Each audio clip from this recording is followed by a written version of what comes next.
Hello, everyone, and welcome back to the channel. John Owen talks about sports and movies. Thank you for checking out today's video. I always appreciate the support. Let's get into it. Today is the day. One of my favorite days of the year, the 2021 NFL Draft is upon us, and it's up to me, of course, to provide you guys with a preview of what I think is going to happen, and of course, a mock draft at the end of this. Now, make sure you like this video, subscribe to the channel, and comment what you think is going to happen in the draft, and let's get into it. So today we're going to start off with the top players to watch for. These are the top players in the draft, the people that are going to generate the most buzz, and I think are going to shape the way this draft goes. Okay, we're going to start off with the big five quarterbacks. Okay, we got Trevor Lawrence. I mean, he's been mocked to be the #1 overall pick since before he even stepped on the field at Clemson. He deserves it. He's the best quarterback prospect since Andrew Luck, and he definitely deserves all the hype. I think Trevor Lawrence is going to be an absolute stud in the NFL. I don't have a lot of questions about him. I think all his issues are very fixable, so John Elway is a fair comp for my man. Okay, Zach Wilson. I think he's definitely a gunslinger type, athletic enough. I think he's more athletic than Tony Romo, but I didn't want to go all the way to A-Rod. So somewhere in between Tony Romo and Aaron Rodgers. Big arm, platform, off-platform throws great. Just a real good athlete. He's probably going to go 2 to the Jets, and I'm excited to see what he can do in New York. All right, we got Justin Fields, Mac Jones, Trey Lance. These guys, they kind of go in between 3 and 5. Who's 3, who's 4, who's 5. I think Justin Fields, I think a great comp for him is probably Deshaun Watson. Maybe, just super athletic guys at the quarterback position. They aren't like fantastic, perfect throwers of the football, but they definitely got big arms, and they're just playmakers, period. They're just playmakers. I think the person at this quarterback position who's got probably the highest ceiling outside Trevor Lawrence, Trey Lance. I think Trey Lance could be spectacular. Not if you ask him to come play in day one, but, I mean, he's got the highest ceiling outside of Trevor Lawrence. I mean, just a big Josh Allen type prototype. You got Mac Jones, who I think is the best anticipatory thrower of the football. He reads defenses the best at this point.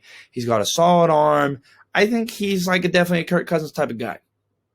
I think the 3 big receivers, I mean, just an outstanding group of receivers. Once again, Devontae Smith, Jamar Chase, Jalen Waddle. I mean, you look at that, guys, that's one hell of a group. You got a Heisman Trophy winner, the best wide receiver prospect since Julio Jones, and potentially a Tyreek Hill type level player in Jalen Waddle. I mean, that's a great, great, great group. You got Kyle Pitts, the best tight end prospect since Kellen Winslow. That's all the way back in 2002.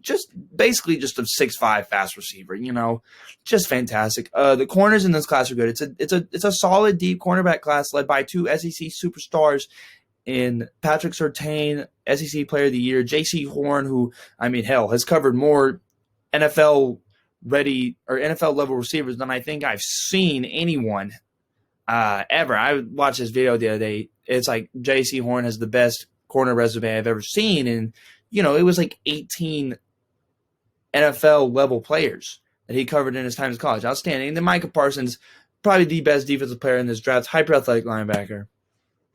The strengths, once again, just like last year's class, this is a quarterback, offensive lineman, receiver draft, and I think it's stronger at all 3 positions. I definitely think it's a stronger quarterback class, even though Burrow and especially Herbert were fantastic. Tua was a good prospect as well. But, I mean, we're probably going to have – I'm going to get into more of this later, but we're probably going to have 5 quarterbacks in the top 10, 15 picks. That's insanity. That's unheard of.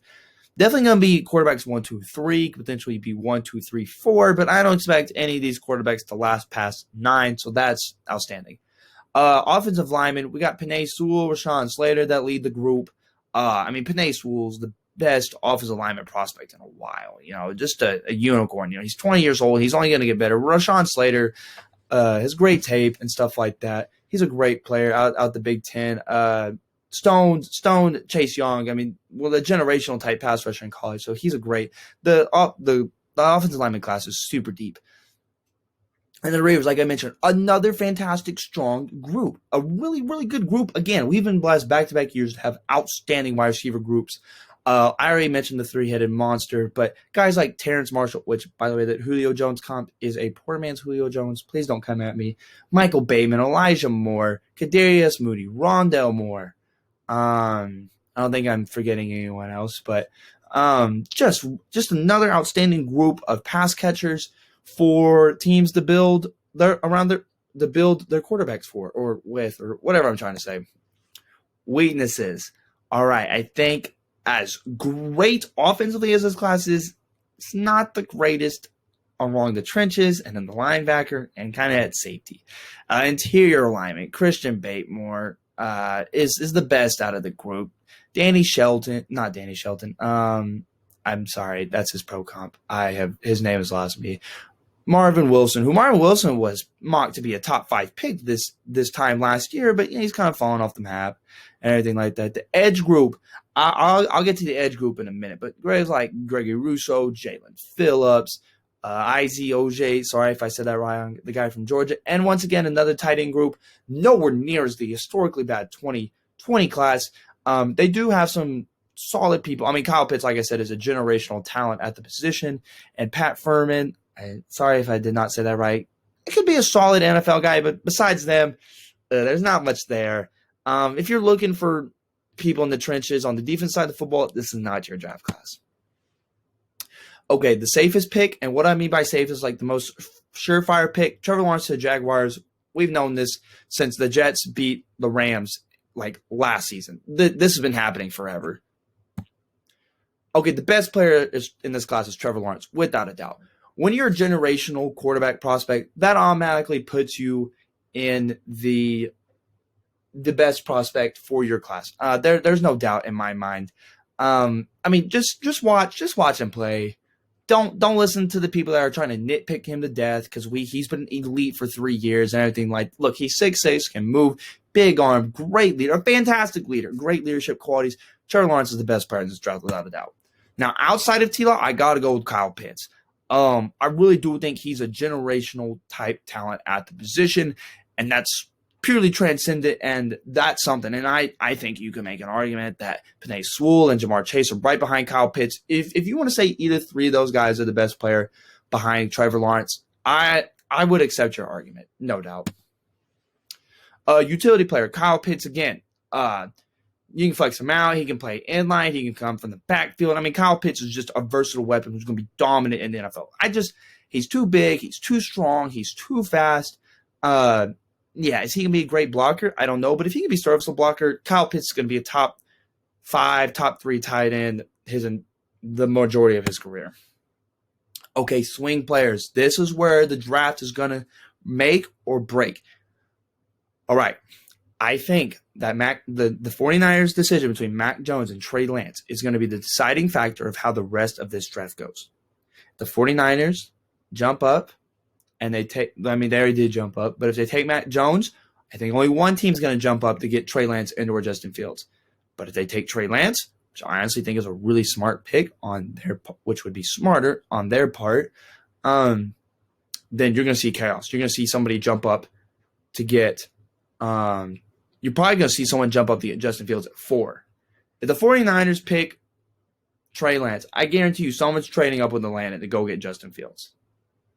No one else like the 49ers, I think, likes Mac Jones that much where they're going to trade up to 4 or jump the gun really high to go get Mac Jones.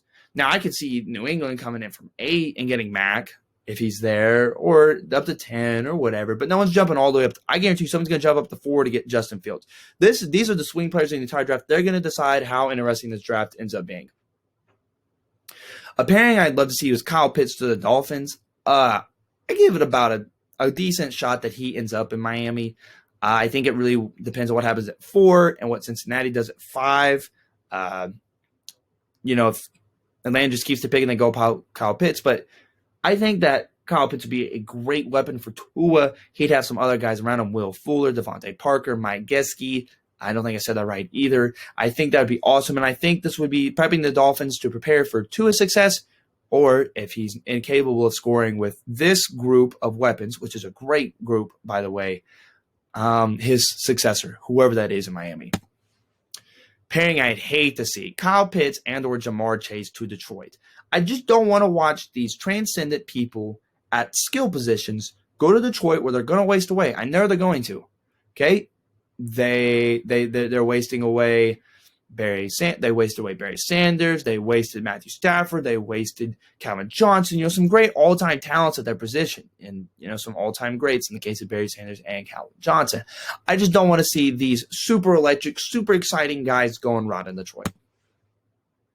Sleep prepared. Terrace Marshall Jr. I think he is not getting as much buzz as he should. I mean, he was on that 2019 LSU team, arguably the greatest college football team of all time. It was the third option and had 13 touchdowns, like 700 yards. Insanity. As the third option, he had 13 touchdowns. That put him in like the top 20 of the nation. As a third receiver.